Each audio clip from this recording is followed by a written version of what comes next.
All right, well, it's Wednesday. Got things going well. Good week so far. Just a nice little workout yesterday of 3 rounds, 800-meter run, and then 150-foot handstand walk, which went really well. It's nice, hot outside, sweaty. Handstand walks felt good. Running felt decent. It wasn't a huge distance, but yeah, I like that one. I've said this before. The longer I've done CrossFit, the more and more I like running, and wish I'd enjoyed it differently earlier on in CrossFit, but I didn't, so that's okay. Anyway, where was I at? Oh yeah, arguing with people on the internet. It's so interesting watching people argue back and forth on the internet. There's like different types of people, right? There's like the trolls, the instigators, there's the defenders, and then it's like the playground stuff, the people who show, the kid who shows up and tries to break it up and get everybody to be civil. And it is funny. It's like, I don't think there's, I could always, we could blame everybody. It's fun to point fingers, but, I don't know if any one person is to blame. Like, it's the perfect platform to engage that kind of behavior, right? It's, it can be completely, well, not completely, but it can be quite anonymous. There's really no consequence to anything unless you say something really unhinged and somebody like hunts you down and doxes you, or screenshots what you say and shares it out with the world. So as long as you're not too unhinged, it's okay. But generally there's like enough noise on the internet with all the comments, Instagram, social media, where even if you say something kind of deplorable, it kind of gets washed away with all the other deplorable things people say. And what else is cool about it is you don't need to have like a ton of evidence.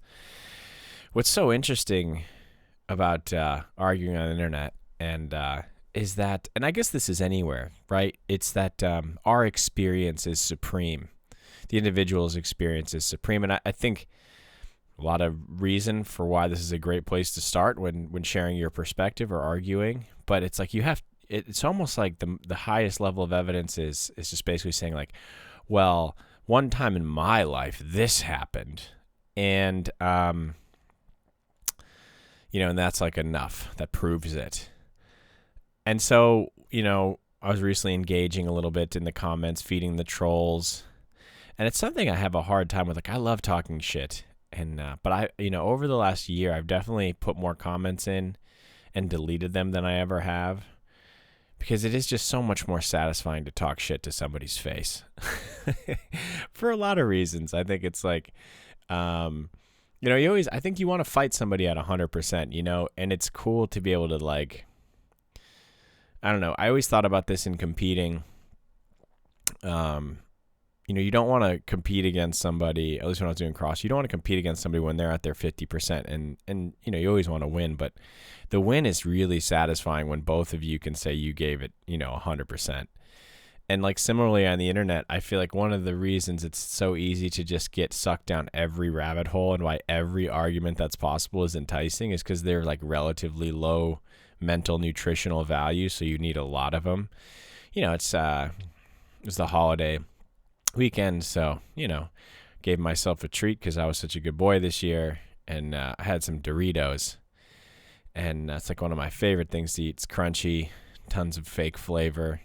One of the modern miracles of man-made science. Anyway, they're horrible. It only happens probably once a year, but it is funny. Like the more you eat, just like the less filling they are. Anyway, diminishing returns on those. So moving on from that, now that I'm reflecting and I just feel depressed on how gross I am. Anyway, there's just, the arguments to be had and the points to be made on the internet are so low nutritional value. It's like, you just got to go out there and have like a billion shitty comments and in order to, try to add up to like one really good, intellectual tug of war with somebody that you might have face to face. And I think that's kind of what my, arrogance is on the internet is I like to try and have debates where, I can settle it in a reasonable way, which is like a stupid thing, right? Because the platform itself, I don't think lends itself to that. It lends itself to like these really bitey quips and pithy rejoinders, just quick little retorts, and catchy sayings and like overblown. I don't know. It's not great for the kind of discussion I'm looking for, and I definitely get sucked into that. I'm like, I wonder if I can win this guy over through like a legit intellectual conversation. And by intellectual conversation, that I'm not like disparaging anybody's level of intellect or saying mine is above. It certainly isn't. What I'm saying there is like, I say something, we identify the points, we identify the supporting evidence, we identify the conclusion, and then somebody else like rebuts pieces of those and works toward a conclusion that they believe in, and then we kind of have this like very nice back and forth, which is impossible to have on the internet. But that's what I try for. That is my addiction to arguing on the internet. But I do love it. And every once in a while, if I can just lob like a really passive aggressive diss towards somebody, or just a completely aggressive diss towards somebody on the internet, it's also kind of fun. It's cool to get the appreciation from the audience on who can have the best dig. But probably not worth a ton of time. One of the other things that I like about it and thinking about arguing with people on the internet is, before you go engage, really thinking about how do I get my point across in the most clear and succinct way, and what is it that I'm actually thinking? Because somebody says something mean to you on the internet, like you just want to react. And so I do think it's a fun little space to exercise a little bit of discretion, but also, really think through a point that you would want to defend or how you're feeling, because people can get away with saying such like aggressive, inflammatory things. It can cause, you're like, oh, these little words on this tiny little screen are causing such a reaction in me. Like, what does that mean about me? What am I actually thinking about? What am I actually feeling? What am I attached to? What are my expectations? What are my resentments? What are my insecurities? Like, why am I getting so fucking worked up over just like it's tiny little words on a tiny little screen? So from that aspect, I think it's a fun little thought experiment, and triggered, as they say. And I think it's cool. Like, just if you want to do a fun little mental exercise, just spend a little time scrolling through Instagram, and don't react. Tape your thumbs. Tape your thumbs and fingers together like the Penguin from Batman. Little like claw hands, blade hands. And so you can still scroll, but you can't type very well, so you won't do it. But you could use voice to text. But anyway, scroll through and don't react, and just see what gets you triggered, and spend some time thinking about that. Like, why does it get me so triggered? And because they do like legitimately have rage bait on the internet to get you to interact.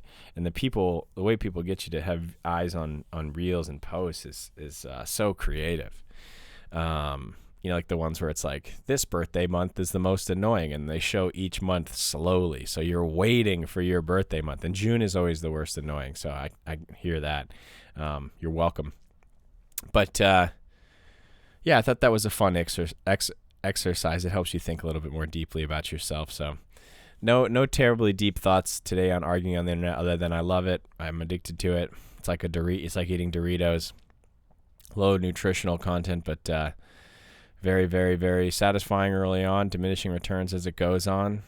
And one of the things that I've tried to do in the past is like, take it a step further, like out of the environment of public opinion. Like, and just hit somebody and be like, hey, like, let's chat about this over DM, or DM them and see if they'll engage. Just to have like at least a layer higher of engagement with somebody. A little more personal way. It doesn't always work either, but it's probably something that I'm completely wasting my time on when I do it. But like I said, just tasty. So says a lot about it's a little mini mirror in your hand when you get triggered on the internet or want to engage with somebody, or beat them over the head with the I can have the better diss stick. So that might be worth thinking about. But anyway, that's where we're at. Rolling through the week here. And we'll chat soon. Appreciate y'all. More tomorrow.